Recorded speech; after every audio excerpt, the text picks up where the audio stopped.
Hello and welcome to the Life and Ministry podcast, where three pastors hang out each week to have lighthearted and engaging conversations about life and ministry.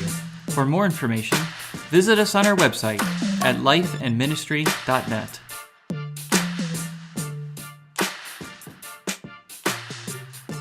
Michael Scott, welcome. Thank you. Michael Scott. Good to be here. Look at that, man. Yeah, we were actually here last week. We had an episode last week, but No, we did not, Dan. Don't lie to our raging fans out there that are beating their chest, wondering where we've been last week. I know. We did technically record an episode, but the recording part is the problem. Yeah, we did an episode. We didn't actually record it, and that is whose fault? It's Neil's fault. Neil. Yes, Neil. We'll go with Neil. Yeah. Totally Neil's fault. That's good. I hope he's listening. I hope he listens and Yeah. feels the weight of what he's inflicted upon all of us and our listeners. I highly doubt he listens, but knows Neil out there, let him know that we're talking about him and giving him all the blame. So Absolutely. that'd be great. All right, boys. Well, here we are, another episode. So we're going to try this one again, but that's okay. We're gonna roll with it. So this one's going to be about pastoral counseling, which we're going to talk about in a little bit. But before we get there, what is happening in your world? What's newsworthy? What should we talk about? That's always a deep subject. You know, I had a little Freudian slip on a Sunday during my sermon. And so I figured I'd share that with you guys. So I'm preaching on the 7 churches in Revelation. And this past week was the church at Pergamum. And so the scripture says, Jesus saying about this church, I know where you dwell, where Satan's throne is. And it just came to me on the fly as I'm preaching the message. And I said, you know, it was probably really similar to Gainesville, Florida, you know, where Satan's throne dwells. And you could hear the oohs and ahs from all of our Florida fans in the congregation. But I told them, I was like, I have the stage, so you just got to endure some of this stuff. I mean, it's just part of your sanctification. So, and they anyway. said scripture and verse. Yeah. So they were not too pleased about that, and it is Georgia Florida weekend. So I am praying diligently that God shows up, following his namesake, you know, G for the Bulldogs. So anyway, so that's kind of what's going on in my world, man. I'm just sitting on the edge of my seat, waiting to see if I'm going to be heckled on Sunday morning, or if I will be able to walk in triumphantly. So that's it. Yeah, it was the week before that Georgia lost their game, right? Yeah, they lost to LSU. So, you know, that episode that didn't record, we actually kind of had a little fun with you. So I guess we can't let that go, right? I don't know that I would bring any of that up, though. Yeah, I wouldn't. Yeah, good. I think that's totally appropriate. No, I'd probably steer clear of that and look. I mean, there's a reason in a vehicle you only have a very small, mirror that shows what's going on behind you, big open window of what's going on in front of you. So you just got to spend more time looking out the front, man. It's amazing how that's true for you when it relates to the Georgia Bulldogs, but when it relates to the New York Yankees the week before that, I don't think that really applied to your. Yeah.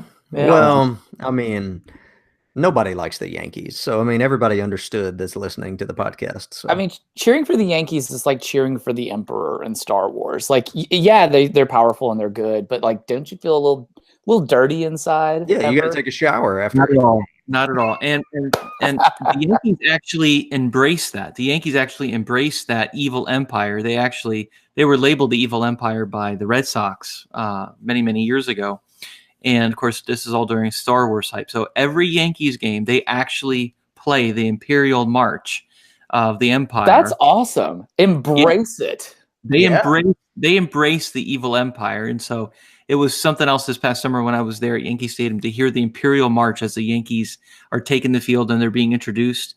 That's awesome. So yeah, hey, look, they hate us for taking this, right? That's how the saying goes. I love Golden State. I'm not a bandwagon, but I love that they have just embraced being villains and they just go with it, and everyone hates them and everyone wants to beat them, and they embrace. I love it. I love embracing the villain. That's why I like Alabama. I like embracing the villain. Listen, nobody likes Alabama. Let's just be honest. And Scott, embracing the villain, is that why you tweeted favorably today about Andy Stanley? I did not tweet favorably. I said I liked a lot of them. Let's qualify. Well, the day before I tweeted Derek Webb. So, I'm just jumping in the heresy bandwagon here. No, I'm still in the bandwagon. Next thing we know, man, your church will be joining the liberal Baptists, and you'll be moving away from the SBC, bud. No, not that far. I am still looking for a. Hey, we should start that rumor, though, don't you think, Dan? Emmanuel Baptist jumps ship and heads to the Cooperative Baptist Fellowship. Yeah, go ahead. No, I'm still looking for a bandwagon team because I pulled up the power rankings for college football, and Louisville is ranked dead last in the ACC. The comparable teams for that are Illinois, Rutgers, and Oregon State. Rutgers, baby, all the way, Scarlet Knights. So I'm looking for a bandwagon. Basketball is good news. We've got the number 2 recruiting class in the country coming in. So there is light in the tunnel. Thank you, Coach Mack. You could have gone with Ohio State. Oh, wait. No. Purdue. Hey, Purdue's coach is a Louisville alum. Okay. So he was my favorite player as a kid. So go Brom. Come home, please. I just love how Scott has changed his conversation from Andy Stanley back to college football. But that's okay. So that's maybe a diversion tactic. So Scott is irresistible, right? It is irresistible. Yeah. So Scott's a Stanley fan. What was said? Did I miss that? Oh, man. All right. Everyone's getting in a kerfuffle that he's like denying Christian truth and that he's leading everyone astray. And so I just fired off a tweet that said hot take or my take in a tweet. Yeah. 80% of the book can go with it. He goes places I can't. I'm not comfortable doing it, but 100% of it made me think. So that's a good book. I like that. I would encourage pastors to read it. Don't read the reviews, especially the reviews that have been written by people that clearly haven't read anything that they disagreed with. That's why when like all the am I allowed to say crap on this podcast? I'll bleep it out. Yeah, no, you can go ahead. I can say that. That's why you can do Shinola. When all that junk blew up about the Shack 10 years ago, I grabbed a copy of it because I wanted to read it. And I was like, okay, this is garbage, but at least we can say, like, I've read it, so I can say it's garbage and not just retweet whatever someone else had to say about it. So for the record, I don't think we should unhitch from the Old Testament. We know, Scott. We're just giving you a hard time. I'm just giving you a hard time. I mean, because the last guy who supported Andy Stanley is no longer with us. So, drinking out of a pink cup. So we're just totally. Listen. Oh, Rachel. Is that next pink cup to Rachel the Held Evans? Listen, I will say this: Scott is a fanboy of one Jonathan Merritt, so we do have to be worried about him about that. I do. He is one of my favorite Twitter follows because he makes you think, and I don't always go with him, but he's definitely got a clear voice, even if we don't agree on a number of things. Yeah. Hey, Michael. Here's something to make you think. All right. Waterminder. Oh, look at that. All right. So to go ahead, Michael. Go ahead. Well, no, it doesn't count if we don't record a podcast episode. No. Yeah. So if the episode doesn't air, then you have to step back for one more week. No, 36. You said 6 weeks from today. It's on the record.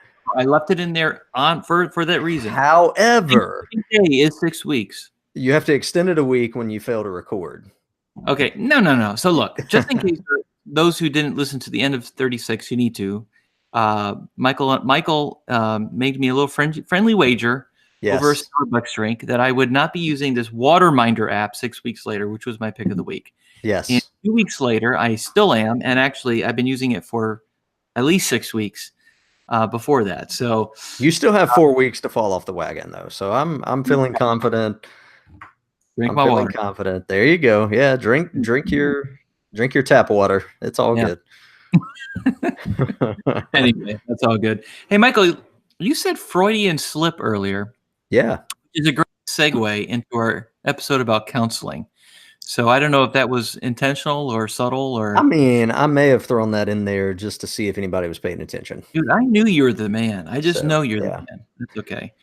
It's the way my But brain works. Like I want to try to throw in things like Georgia Bulldogs, Red and yeah, Black, yeah. Freud. Just like I wanted to give Scott an extra hard time today, because 2 weeks ago on this podcast, he called me an idolater. But that's okay. That's Yes. another story. If the That's shoe okay. fits, man, wear it. That's right. Yeah. Embrace it. Embrace the evil empire. Embrace the idolatry. Is that what you're saying? Well, Luther said, if you're going to sin So boldly. I was going to say, sin boldly. All right. Well, on that note, guys, let's go to pastoral counseling. So this is something we've already talked about, so let's do it again. But this is something that pastors have to deal with. Pastors have counseling appointments with people in their church and people who need help, people who are struggling with different issues. And I'm sure you guys have had a variety of different reasons why people have approached you for counseling. So I just want to dissect this and how can we be a help to our listeners to help them think how pastors should approach counseling. What are the dangers of doing some counseling? Where are the lines in the sand to be drawn? What would you do? What would you not do? How do we approach this? What is pastoral counseling? Let's just start with that. That's a good question. Well, I think there's an essence where pastoral counseling is just offering biblical approaches to the issues that people are experiencing in their lives. So I think it could be coupled with pastoral care. I mean, I think those two terms could be used interchangeably. And then I think in light of that, you have to differentiate, at least in my mind, between legit counseling done by a professional counselor, one who's licensed, versus what we would do offering pastoral counseling or pastoral care, where we're speaking into people's lives and walking with them through issues. So I think there should be a distinction between those two things. So I don't know if that helps at all or not. No, I think that's a fair, distinction to make, because most of the time when we think about what we do as pastors, it's more on the pastoral care spectrum. Counseling is going to involve techniques, therapy, skills, drawing out, bad habits, bad thoughts, those kinds of things, and that requires kind of a nuanced ability that comes through training, through licensure, even in some cases. So. Typically, though, when we think about what we're doing, most of the time it's going to fall under that pastoral care, which, like Michael said, is where we're biblically, pastorally as a shepherd, walking with someone through an issue. I would just add that a lot of times we need to see ourselves as almost like a primary care physician would. We're the first line, but there may be times where we have to refer out specialized treatment, care, issues like that. But the majority of things that you and I are going to deal with are going to be issues that we can walk someone through that don't necessarily require medication, long-term care, issues like that. That's good. Yeah, that's very good. And I think we have to understand exactly what Scott just said, is that although pastors can be a great help, and pastoral counseling is essential to, I think, pastoral care, there are instances where we cannot be a help. We can only bring someone so far, and because a lot of times the issues are medical, they're physical. Mm-hmm. Our bodies are an amazing combination of chemicals and emotions, and obviously the spiritual there are obviously a lot of spiritual reasons why people struggle with certain things, but it also is coupled also with some medical issues as well, which we cannot speak into. So we have to, I think, use great discernment and understanding where that line is, Mhm. and where I've reached the end of my training and my education or my expertise on what this person is struggling with, and feel free to refer them to to somebody else who is. And so that's very key. Let Yeah. me ask this to you guys as well. Do you guys limit the number of times you will meet with someone before referring them out, or do you take everything case by case? I I take everything case by case, but I have in my mind that after about twice meeting with someone, um, I'm looking in the direction of trying to pass them off, probably to someone else. Again, it's going to be case dependent, but for me, that's typically what I do outside of pre-marriage counseling. And Yeah. so I'll do, I require, if I'm going to marry a couple, perform their wedding ceremony, I require 6 sessions with them before I'll agree to do that. So outside of that, though, typically, I think most of the time, a formal type sense of someone coming into the office, us sitting down and meeting for us, an hour and a half or something like that. I typically don't go more than a couple of times before either it seems as if things are moving in the right direction, and maybe it can just be kind of a checkup every once in a while, just, hey, how's it going? How are things going? But if I sense that, this is just serious, weighty issues that are going to take a long time to work through, I will typically go ahead and try to refer them out to someone who does that full time. I certainly want to be able to help and counsel and things like that, but I think that if we're not careful, pastors can get so wrapped up in counseling that they're not able to do the things that maybe they need to be doing, and so I try to limit it in that capacity. How about you guys? No, I take it case by case as well. I think it just depends. I mean, because somebody could have a, well, first of all, how serious is the person being? I mean, do they want help, or do they just want to come Yeah. talk to the pastor? You know what I mean? Right. Yeah. So, Right. I think you have to take it case by case and see where the person is, and I mean, are they just wasting your time? I mean, I've actually had that where Yeah. they could not care less about the things I was trying to help them with or trying to help them understand. Yeah. And so that is something that I think has to be on a case by case. And I, Yeah. th- I think too, in some of that, Dan, just picking up on that, of people not really wanting to do anything about what they are having issues with. I think the other component of that is, if someone says, "Hey, I'd like to schedule an appointment to come sit down with you," I'll always ask the question, "Hey, what can you give me an idea of what this is about?" And oftentimes I've found that someone is just wanting to ask a simple question, or you know ask me to pray about a certain thing, and feeling as if maybe they're inconveniencing me at the end of a service or something like that. But I try to make it where people feel like I can go ahead and share a 3-minute conversation. And oftentimes, I've scheduled meetings, and someone will walk in and ask one question, or something like that, and I've blocked off a certain amount of time to meet with them, and then it's really awkward because it's handled in 5 minutes, and it's kind of like, okay, well, what do we do now? So I think oftentimes the type of counseling that we provide could probably be accomplished in 5 or 10 minutes, with someone, before service, after service, on the phone, maybe something like that. So Yeah, no, I mean, you can usually tell after, one or two times if this is going to be something that's going to go somewhere, or if it's a what about Bob situation where they just want to eat your time, and there's a codependency in the relationship. And so, I don't have a set number. It's all case by case, but typically, like, the fewer the better, for most issues, because most of the time they just need someone to encourage them, to pray with them, to look at a passage together. Occasionally you'll get something that kind of goes a little bit deeper than that. And after a couple of times, it's less a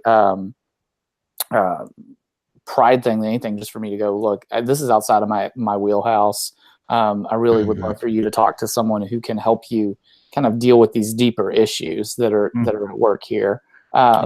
If nothing else, for the reason that a lot of guys in doing pastoral ministry can just end up with 20, 30 hours of their week just chewed up with counseling. And that's a recipe for burnout, if there ever is one. Yeah, absolutely. Hey, thinking about that, one of the things that when we look at counseling and think through that, I guess two things that maybe we can speak to. One is confidentiality. What's our responsibility in terms of keeping things confidential? Are there certain things that with pastors being mandatory reporters in some states, are there things that if someone were to share with us that we would not keep confidential? And then for you guys, just curious, counseling ladies, what does that look like for you? So let's tackle the confidentiality deal. Dan, do you kind of share with people on the front end of counseling or meeting with them how you handle those issues? Yes, depending on the situation and the person, and especially how deep the conversation goes and whatnot. So and what I say to people is that everything you tell me is confidential unless I know or think or have reason to believe that you're going to be a harm to yourself or to somebody else, or you've done something illegal that I am ethically and morally responsible to let the authorities know that you have done. So you could tell me, but you have to understand that that I have to report this, or for your safety, for everyone else's safety, and to abide by the law, and to do what's right. And so I think that's very important to, and I think you have to gauge that. And it could be that, I don't know, it's kind of a fine line, because it's like maybe this person wants to say it or has to say it, but you could turn them off when you say that, and then they don't tell you. And then that whole thing is lost. So I think that's why it's important to say it in the beginning, but also if you kind of gauge, like, boy, this person is not going to be, completely honest with me. And then you could even stop the person in the middle of their conversation and say, now, before you go any further, just to let you know that, you know what I mean? Just kind of give them a warning of, be careful what you're going to say, because I'm going to be responsible to do something with the information you're giving me. Now, you want to tell me something else? Obviously, it's, I don't tell my wife. I don't tell anyone else on staff. I don't tell anyone else on my church. That's just between you and I, and I'm trying to help you out with this. But those are the guidelines, and I think that's just a wise approach to it.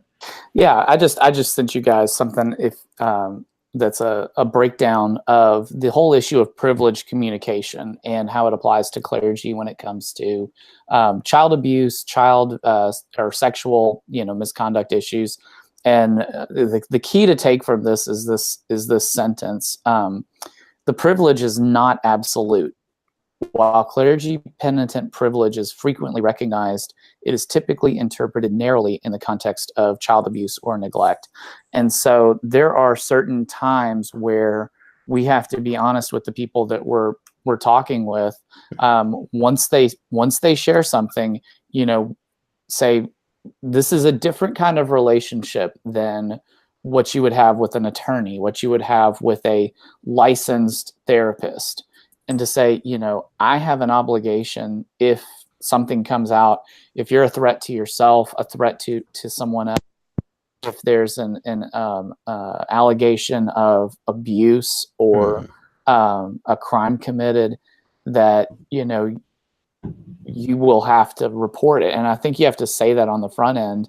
And the definition of privileged communication for pastors is touchy. So well, I think it's, what is it, Richard Hammer, the church tax law, I think is the name of it. They publish a lot of stuff about that. Just look it up. I think his name's spelled Hammar, I believe. But he would have, We like to call it hammer time. Hammer time. Yeah. There's a lot out there, just to know what you're dealing with, because the rules for you as a pastor are different than a clinical psychologist or a Christian counselor with a licensure. It's not as easy as you think, and so that's an honest conversation.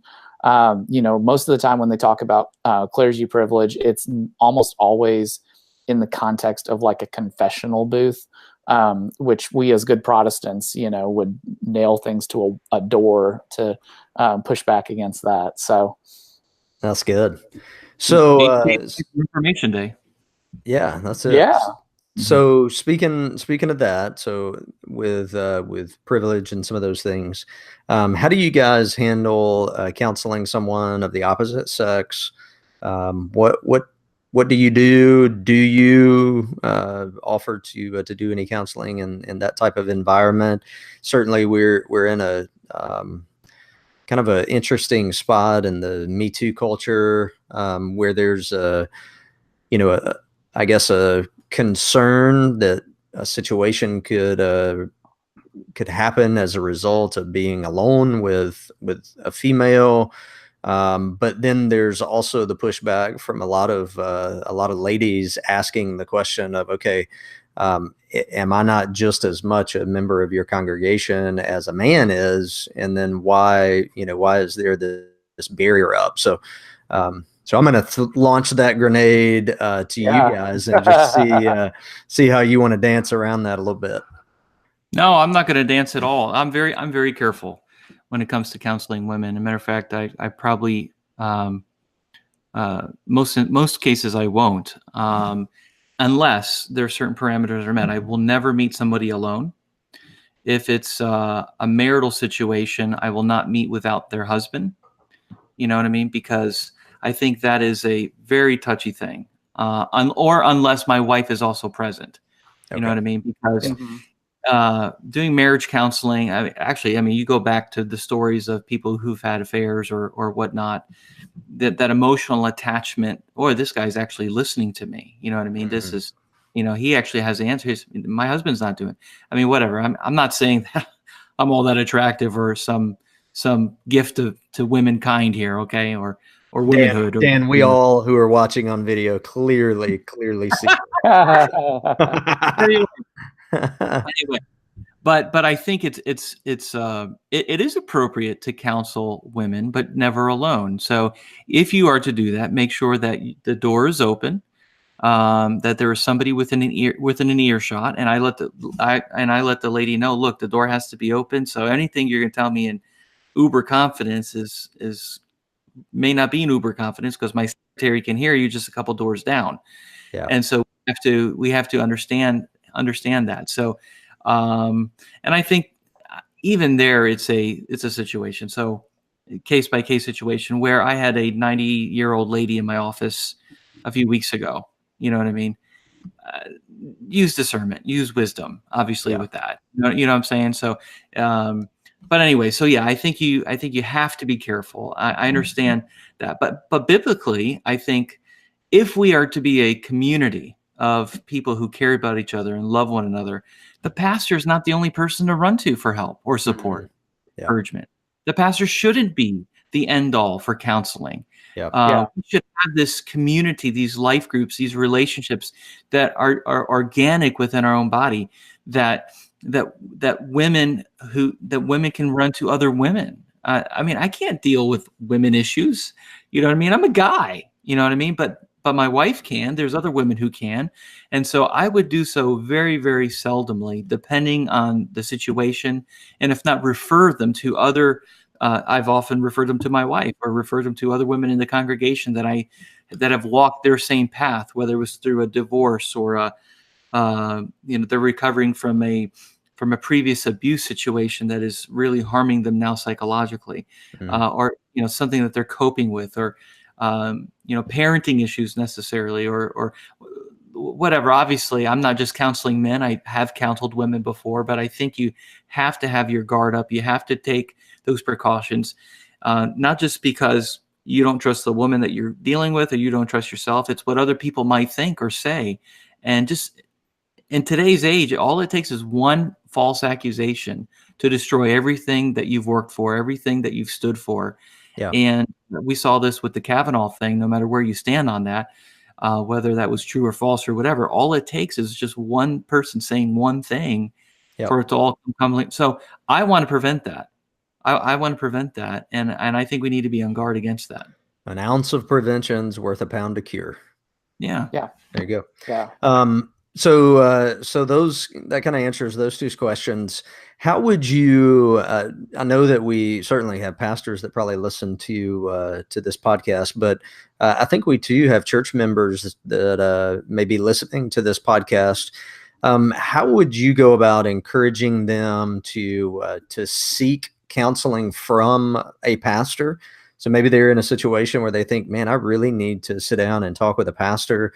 How would you encourage them to bring that subject up? It certainly could be something that may be embarrassing, or they may feel a bit uncomfortable.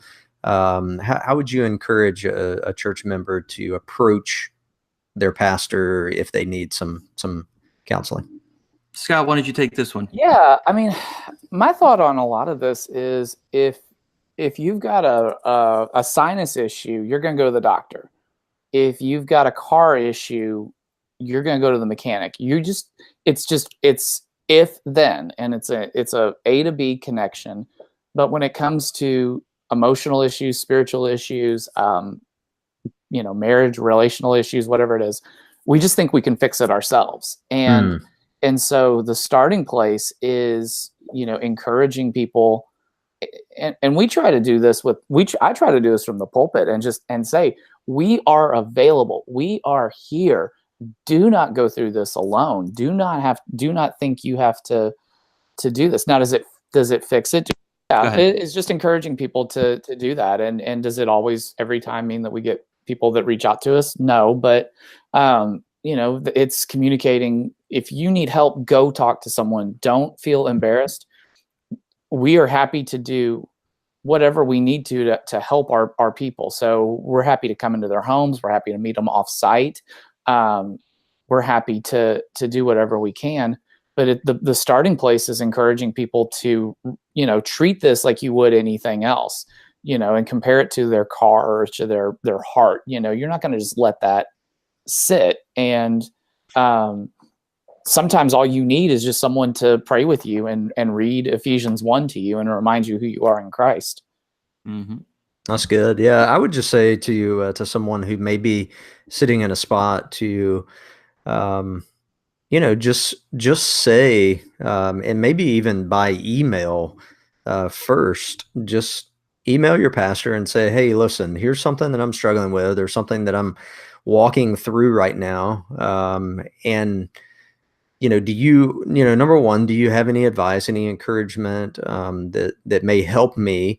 And if this is something that you think maybe I should sit down with someone else to talk about, do you have a recommendation of someone that I could sit down and talk with about that? Whether that be another church member, whether that be a professional counselor, or whatever that may be. So I would just say, approach the subject and don't feel awkward about asking for help, as Scott mentioned. We all need help in various areas of our lives. And I think it's important to seek that out, and that not be a hindrance to us going. So, and not just the people in our church, but it's also the pastors who also might need counseling as well. Yeah, absolutely. Pastors need to have pastor friends to turn to for encouragement, for feedback, to be a sounding board. But also, there's also those services that are required. That could be a medical. Don't feel bad. I have a pastor friend of mine that a year ago went to therapy, and there was a lot of stigmas that go with that. Unfortunately, culturally. So he was ashamed about it, but Yeah. he did it. And then he said it was one of the best things he could have done for himself. No, Yeah. there is a stigma attached to it. And, it's the most prescribed drugs in America are depression and anxiety meds. Yeah. And in the church, we treat those like a forbidden fruit that you're not allowed to touch, because the answer to your problem should be, well, you're depressed, you just need to pray more, you just need to read your Bible more.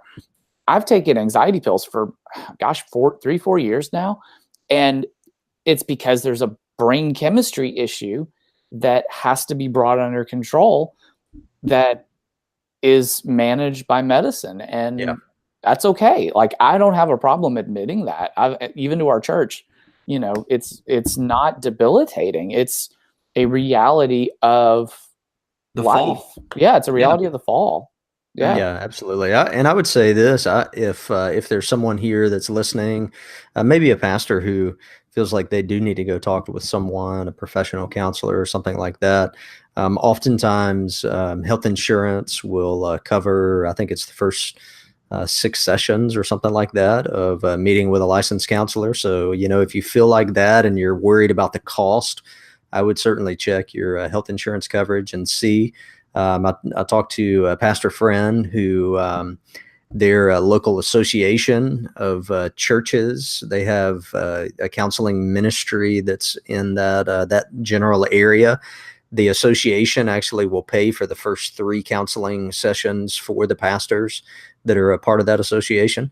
And he and I were just talking through that, and he said, man, I'm just going to go 3 times a year just to make sure like everything's okay, just to talk with someone, be able to share with someone outside our church, and that kind of thing. I think it would be well worth a personnel team to have in their personnel policy once a year that the church covers for the pastor to go see a licensed counselor, and just to be able to talk with them and be able to work through some things. So.